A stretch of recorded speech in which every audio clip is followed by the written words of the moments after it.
ये कहानी ममता की है।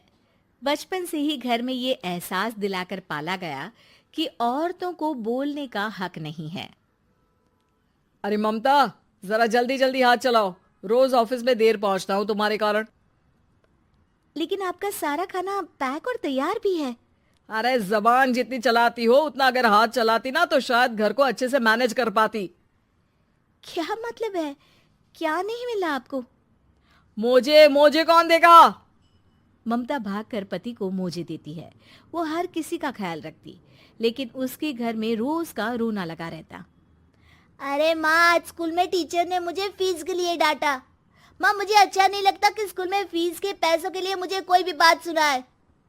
अरे पर बेटा, ये तो पापा करते हैं ना, सारा ऑनलाइन। मुझे तो इसकी जानकारी भी नहीं है। हाँ हाँ, बना लो बच्चों के सामने मुझे बुरा। अरे करता तो मैं ही हूँ, माना, लेकिन मुझे कोई सपना थोड़ी ना आएगा कि बच्चों की फीस जमा करनी है। अरे बताओगी तो तुम ही ना। ममता की अब ये आदत में शुमार हो चुका था। वो हमेशा हर बात के लिए खुद को ही दोषी मानती। एक दिन वो पड़ोस की दोस्त से कहती है, समझ नहीं आता यार, मैं इतनी डम कैसे हो सकती हूँ। बात तो सही भी है ना। अब पति बेचारा नौकरी करे, पैसे कमाए, या फिर ये देखे कि बच्चों की फीस का वक्त है। क्या करूँ यार। पता नहीं, मेरे पति तो सारा काम खुद ही करते हैं। वो तो कहते हैं कि तुम थक जाती होगी, सारा दिन घर बाहर बच्चे तो। अच्छा, ऐसे भी पति होते हैं क्या? अरे क्या बात कर रही है? भाई साहब कभी तुझे किसी बात के लिए सुनाते नहीं? किसने कहा नहीं सुनाते? अरे ये पति चीज ही ऐसी होती है कि बिना पत्नी को सुनाए उन्हें चैन की नींद कहाँ आती है। तो तू भी परेशान रहती होगी कि कैसे, क्या, कब भूल गई। अरे वो तो मुझे बस इस बात के लिए ताना देते हैं कि मैं वक्त पर खाना क्यों नहीं खाती या पार्लर जाकर अपनी साज सज्जा क्यों नहीं करवाती। पड़ोसन बोल ही रही होती है कि ममता के बेटे की आवाज आती है। अरे माँ, क्या हो गया? लग नहीं रहा कि आज आप मुझे पानी भी देगी। अरे कब से खाने के लिए वेट कर रहा हूँ। अरे यार, मैं चलती हूँ। बेटा खाने के लिए वेट कर रहा है, मैंने उसे खाना भी नहीं दिया।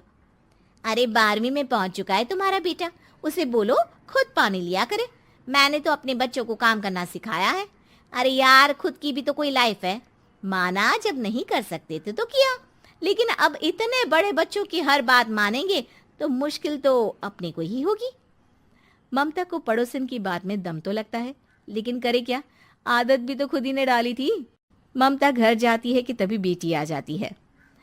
माँ, परसों मुझे एक शादी में जाना है। तेरी वो जो लाल वाली साड़ी है ना, उसे दे देना।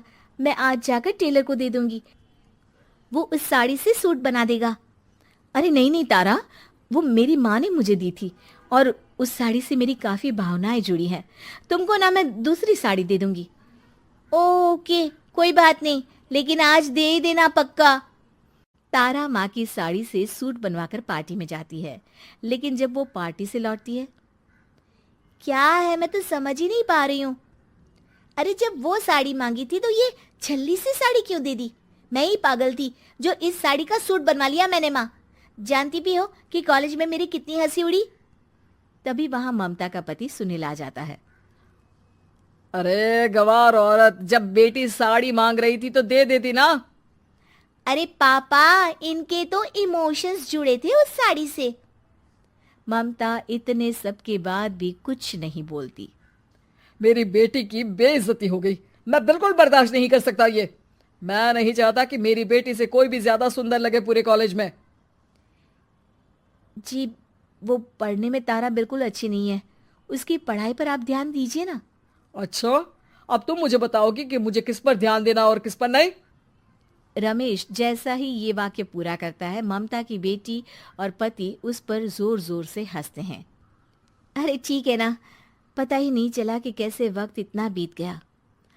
अरे कैसे पता चलेगा माँ, हम लोगों के पीछे जो तू बैताल की तरह चिपकी रहती थी, तुझे कैसे वक्त का पता चलता? ममता को पहले सास ससुर, फिर पति और बच्चों की तरफ से इस तरीके की बातें सुनकर उसका मन बहुत दुखी रहता था। एक दिन, सुनो ना, बहुत दिनों से कमर के नीचे बहुत दर्द रहता है। कल मैंने देखा तो एक फोड़ा था। अरे ममता, एक बार अपने पति से बात करो, वो तुम्हारा फोड़ा डॉक्टर को दिखा देंगे। अरे नहीं नहीं, वो तो गुस्सा हो जाएंगे। अरे क्यों गुस्सा हो जाएंगे? तुमको दर्द है? हाँ, लेकिन वो यही बोलेंगे कि ऑफिस जाऊं या फिर तुम्हें लेकर डॉक्टर के पास। तो बेटे से ही बात कर ले। अरे वो तो मैं कर लूं, लेकिन फोड़ा है ऐसी जगह कि उसे बताते मुझे शर्म आएगी। लेकिन कुछ ना कुछ तो करना जरूरी है ना, ऐसे कब तक फोड़े के दर्द से तड़पती रहेगी? अब तो सोच रही हूँ कि इनसे बात कर ही लूं, वरना दर्द के मारे कहीं मर ना जाऊं। लेकिन शाम को। ममता, क्या किया तुमने आज? खाने के डिब्बे में कैसा खाना दिया था? दाल खराब हो गई थी। कब की थी? दाल तो मैंने सुबह ही बनाई थी, खराब कैसे हो गई? अच्छा सुनिए ना, मुझे कहना है कि अरे गरम दाल बंद करोगी तो ऐसा ही होगा ना। बेइज्जती हो गई सबके सामने मेरी। ऑफिस वालों ने ऐसा मजाक उड़ाया कि क्या बोलूं। कल से ठीक से खाना देना है तो देना, वरना खाना देना बंद कर देना। बाहर खा लूंगा मैं। ममता, जो पति से अपनी परेशानी बताने वाली थी, वो अब ये सोचने लगती है कि कल से पति को खाने में क्या दे। अगले दिन ममता थकी थकी सी हालत में। आप लोगों के लिए नाश्ता बना दिया है, खाना बनाने की हिम्मत नहीं है आज तो। रात भर सोकर थक गई है ना, इसीलिए तो खाना नहीं बना सकती। हिम्मत नहीं हो रही है, मैं बस सोने जा रही हूँ। बस मैडम को सोने का बोल दो, फिर देखो कैसे सोती रहती है। माँ, फिर वही पराठा सब्जी। अरे हमारे साथ के दोस्त एक से बढ़कर एक नाश्ता खाना लेकर आते हैं, आप तो बस। सभी घर से निकल जाते हैं, लेकिन जब शाम को बेटा घर आता है तो घर में अंधेरा रहता है। बेटा लाइट जलाता है। क्या माँ, तुम्हारा भी जवाब नहीं है बिजली का बिल बचाने के लिए? वो बोल ही रहा होता है कि सामने माँ जमीन पर लेटी मिलती है। वो उसके पास जाता है। अरे माँ, क्या हो गया माँ? तभी वहां पड़ोसन आती है। अरे बेटा, तुम्हारी माँ के पैर के पास एक फोड़ा है, जिसके कारण ये लगातार कमजोर होती जा रही थी।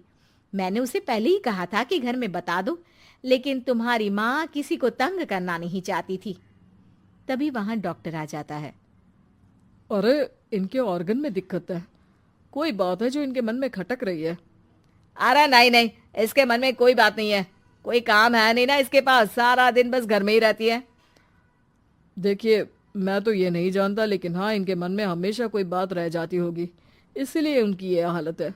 अगर आप समय से नहीं ले आते तो हो सकता था कि। अरे नहीं नहीं डॉक्टर साहब, हम पूरी कोशिश करेंगे कि वो ठीक हो जाए। हम लोगों ने अपनी ही परेशानी माँ के सामने रखी, लेकिन किसी ने माँ की दिक्कत को जानने की कोशिश तक नहीं की। हाँ, मैंने भी ममता को हमेशा घरेलू जरूरत से ज्यादा काम का नहीं सोचा था। ममता को होश आता है और वो खुद को अपने बेडरूम में देखती है। वो उठने की कोशिश करती है कि माँ, अब आप नहीं उठेंगी। हम लोग है ना, हम लोग आपको पूरी तरह से खुश रखने की कोशिश करेंगे।